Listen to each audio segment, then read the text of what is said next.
Now, viewers, let's put our focus back to the breaking developments that we are tracing very closely. The San Francisco Police Department has reportedly changed the status of Suchir Balaji, the case from the closed to open and active investigation.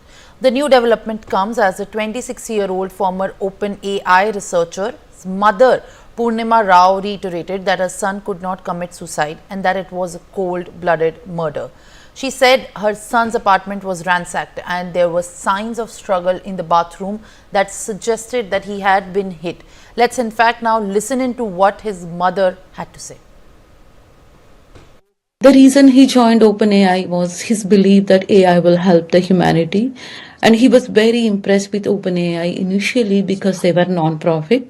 His concern started to become more and more wider as we learn now that when they went public, that's when his concern started to arise and he started questioning himself, as he's mentioned in the interview.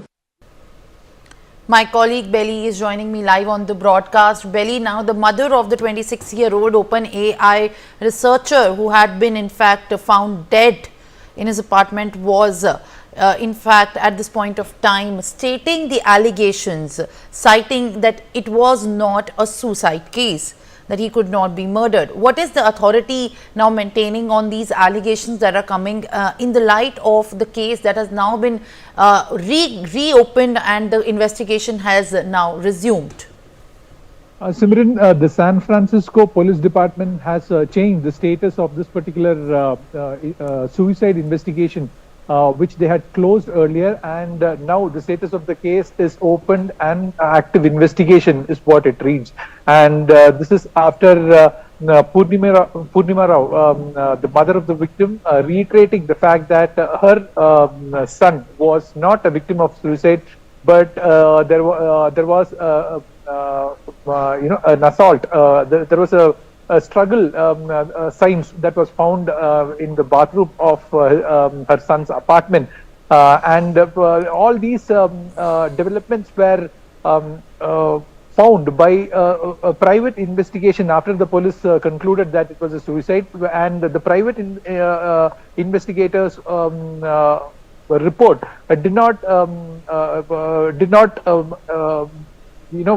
come with the result that the police had come up with. That's the suicide. So now the questions are rising on the term of whether it was a cold-blooded murder as alleged by his mother, and there was blood stains in the bathroom found out in by the private investigators, and the police reopening the case will obviously be a good news for the victim's family, but again, it's a long struggle for this family to actually get to the bottom of the case to find out who the accused is and what was the actual motive of the murder. Simran. All right. Now, Madhav Nalapat, in fact, is joining me live on the broadcast on the very same. Sir, as in fact the investigation of the murder and what the allegations state as per se of the 26-year-old OpenAI researcher is once again resumed, the question remains still if that was a suicide or a murder. But now the mother of the victim is coming out and in fact saying that he could not have murdered and the battle for justice is still alive. Well, I'd like to say that these are very serious charges, and I'd like to point out that I've never once used ChatGPT for a simple reason. ChatGPT is now virtually this event in a sense establishes it. It's nothing propaganda. So Twitter was under the previous owner, and Dorsey. Before Elon Musk took it over and renamed it X. It's basically a propaganda platform telling you what certain people would like you to believe. So those who use ChatGPT, and now there are millions of them who are using ChatGPT, including in India, including several who should know better, who are in universities and schools.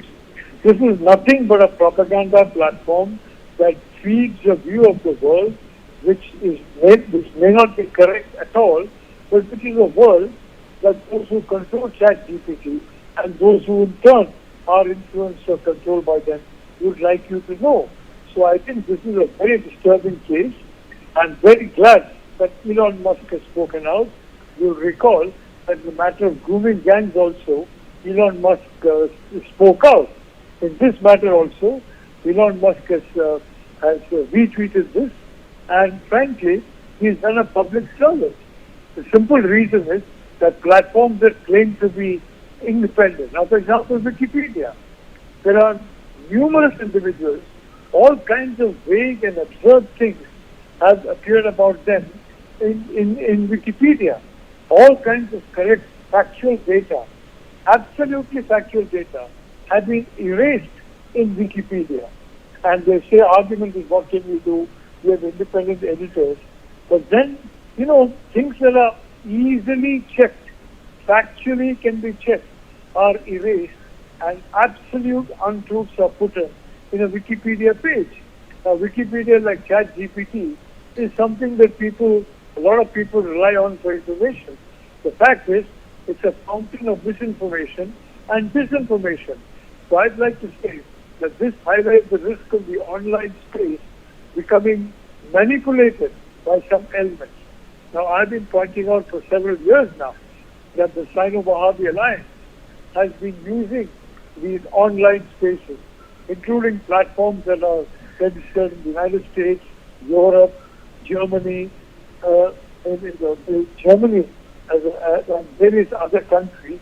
These are being used very subtly by what I call algo warriors, people who make algorithms designed to put good things about somebody, completely impossible to find, and horrible untruths about people, deliberately posted right on top. So you click on somebody's name and you get some terrible things about him which are false, and the really good things about him are buried. This is the problem with online space. I think it's a very signal warning to all of us to be very careful when we are relying on online space to get information. And I think Elon Musk has done the world a favor by reposting the very, very untimely passing away of this brilliant young man. And may I also say, it's fairly common for people to take somebody else's invention and then pass them off as their own. It's happened in the case of some other platforms as well, and the actual inventors have been pushed to the background and forgotten, whereas people who have stolen the ideas, they make billions of dollars. So I think, and he had a very good point. I mean, OpenAI, the very name implies it was meant to be free of cost. It was meant to be used by anybody who wanted to use it. And then you bring in the profit motive there, then you're bringing in, the entities that is for profit motive and to nothing else. Not to social profit, not to national profit, not to international profit, but self-profit. And so I think this is a very signal opportunity for all of us to examine online space carefully and to ensure that we don't blindly fall into a trap set by some of these propaganda machines which pass off, frankly, as being... All right, Madhav Nalapad, thank you very much, sir, for in fact joining us live and also giving us in fact your take on what this entire controversy over the murder of the suicide of the Suchir Balaji case is concerned.